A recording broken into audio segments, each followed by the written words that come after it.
Hey everyone, welcome back to the channel. If you are struggling with Adobe Premiere Pro not detecting your external GPU and instead recognizing your Intel HD graphic drivers, which is 4600, you are in the right place. Today I will show you how to fix the issue by properly uninstalling the internal GPU and make sure your external GPU is being used. Let's jump right in. First, let me show you the issue. As you can see in the device manager, Adobe Premiere Pro is detecting my Intel HD 4600 graphic but not my external GPU, which is Nvidia GeForce GTX 1060. This is the main root cause of the problem. Premiere Pro default to the internal GPU instead of the external one. Now let's fix it. First of all, close Adobe Premiere Pro. You can also forcefully close it from Task Manager, or just launch it and then close it.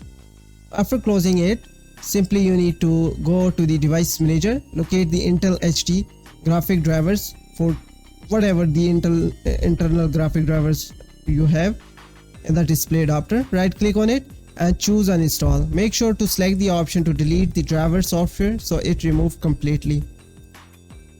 After this, you will get a prompt to restart your PC. Go ahead and restart it.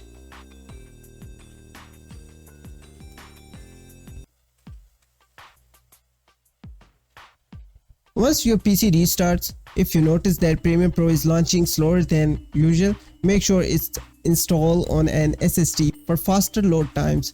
Also, be sure to update your external GPU drivers. For Nvidia users like myself, just search Nvidia drivers on Google to get the latest version. If you are using AMD, do the same for AMD drivers. This ensure your GPU is fully optimized, right?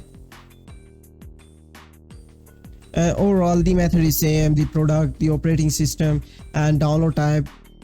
Now that we have restarted and updated everything, let's open Adobe Premiere Pro again. As you can see now, the error is gone and Premiere Pro is now using my external Nvidia GPU without any issue. And that's it, how you fix the external GPU detection issues in the Adobe Premiere Pro. And if this tutorial helped you out, don't forget to hit that like button, subscribe for more tutorials, and drop any question in the comment sections below. Thanks for watching, and I'll see you in the next video.